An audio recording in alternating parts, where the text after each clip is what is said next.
salam sejahtera untuk kita semua, salam kebajikan, Om Swastiastu, Sampurasun, Horas.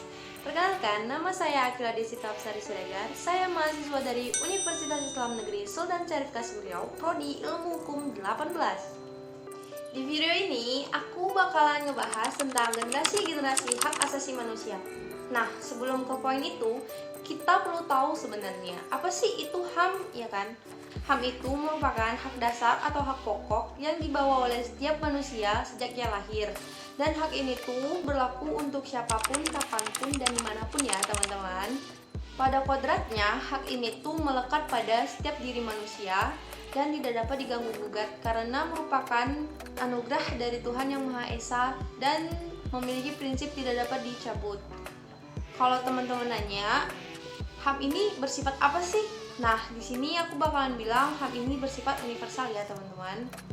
Nah, dari penjelasan aku yang tadi, semoga teman-teman dapat mengerti ya. Sekarang aku bakalan ngejelasin poin yang selanjutnya ya, yaitu mengenai generasi hak asasi manusia.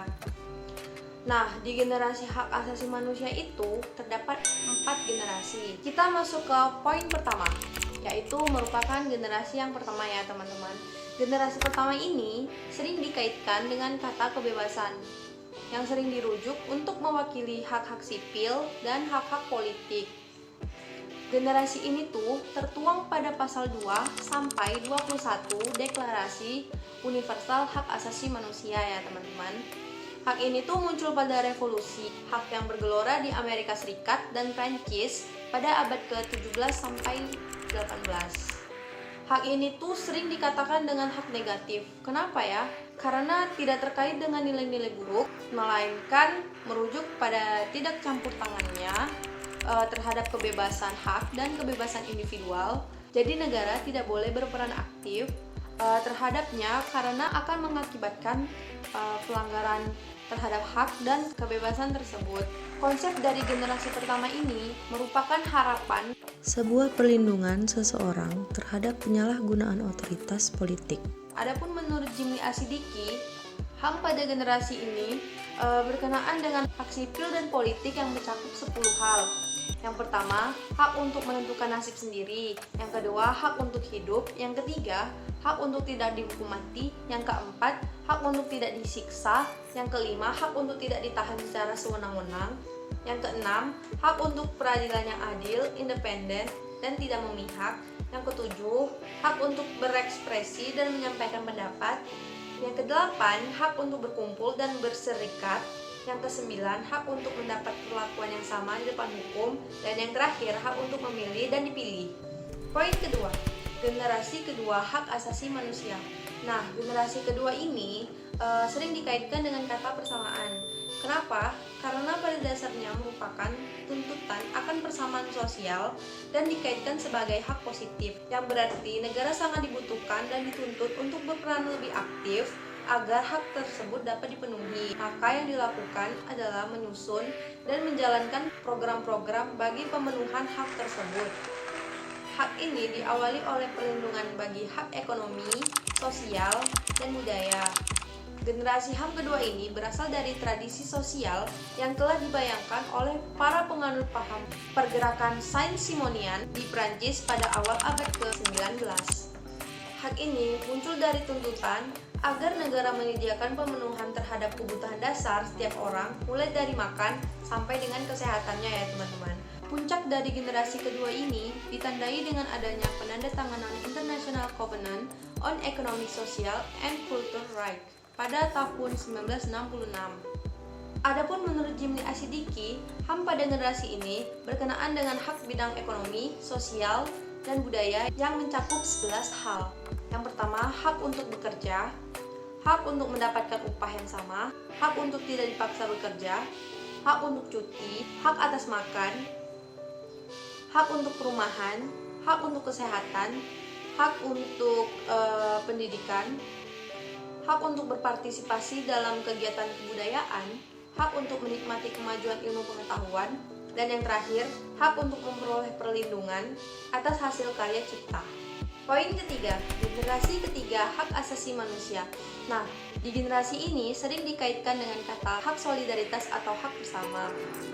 Hak ini muncul dari tuntutan gigih negara-negara berkembang atas tatanan internasional, sehingga generasi ini dapat dikatakan sebagai suatu produk yang muncul dari kebangkitan atau kemunduran nation state pada pertengahan abad ke-20 terakhir. Generasi HAM ini bersandar pada Pasal 28 Deklarasi Universal Hak Asasi Manusia yang mengatakan bahwa setiap orang berhak atas tatanan sosial dan internasional yang mana hak tersebut diangkat dalam deklarasi untuk dapat diwujudkan secara penuh. Hak yang mencakup pada generasi ketiga ini terdapat 4 hak. Yang pertama, hak atas pembangunan, hak atas perdamaian, hak atas sumber daya alam sendiri, hak atas warisan budaya sendiri. Adapun menurut Jimli Asidiki, hak pembangunan mencakup 3 hal ya teman-teman. Yang pertama, hak untuk memperoleh lingkungan yang sehat ataupun baik, hak untuk memperoleh perumahan yang layak. Yang ketiga, hak untuk memperoleh pelayanan kesehatan yang memadai. Nah, masuk ke poin terakhir, yaitu generasi keempat, hak asasi manusia. Generasi keempat ini sebagai sebuah proses dialektika pemikiran hak asasi manusia memasuki tahap penyempurnaan yang mengkritik peran negara yang sangat dominan atau sangat condong kepada pembangunan ekonomi sehingga mengakibatkan dampak negatif seperti diabaikannya berbagai aspek kesejahteraan manusia. Munculnya generasi ini dipelopori oleh negara-negara di kawasan Asia pada tahun 1983 yang melahirkan sebuah deklarasi. Deklarasi ini lebih maju dari rumusan generasi ketiga karena tidak hanya mencakup pada tuntutan struktural tapi juga kepada tertibnya tatanan sosial yang berkeadilan. HAM pada generasi ini sudah menuntut level aplikasi di kalangan law in action. Kenyataannya sulit untuk memberlakukan norma HAM karena tidak ada satupun negara di dunia ini yang bisa bebas dari pelanggaran HAM. Menurut Hamid Awaludin, terdapat 5 agenda pada generasi ini. Yang pertama, agenda impunity. Yang kedua, menjelaskan lembaga negara khusus mengenai masalah hak asasi manusia. Yang ketiga, tuntutan adanya parameter terhadap perilaku yang melanggar hak asasi manusia. Yang keempat, hak asasi manusia harus menjadi darah daging setiap orang. Sedangkan yang kelima, tuntutan untuk melindungi kelompok rentan tertentu. Nah, pada generasi keempat hak asasi manusia ini, terdapat beberapa isu dalam deklarasi berkaitan dengan hak asasi manusia terkait dengan perkembangannya. Adanya isu pembangunan sosial, perdamaian, partisipasi rakyat atau komunitas, hak-hak budaya, hak keadilan dan sosial. Begitulah kesimpulan singkat dari saya mengenai generasi-generasi HAM dari generasi pertama sampai generasi keempat. Baiklah, sekian penjelasan dari saya mengenai generasi tersebut. Semoga apa yang saya sampaikan tadi dapat teman-teman pahami maupun mengerti. Saya undur pamit. Assalamualaikum warahmatullahi wabarakatuh. Salam sejahtera untuk kita semua. Salam kebajikan, Paramasanti, Om Santi Santi Santi Om. Hapunten, Ores.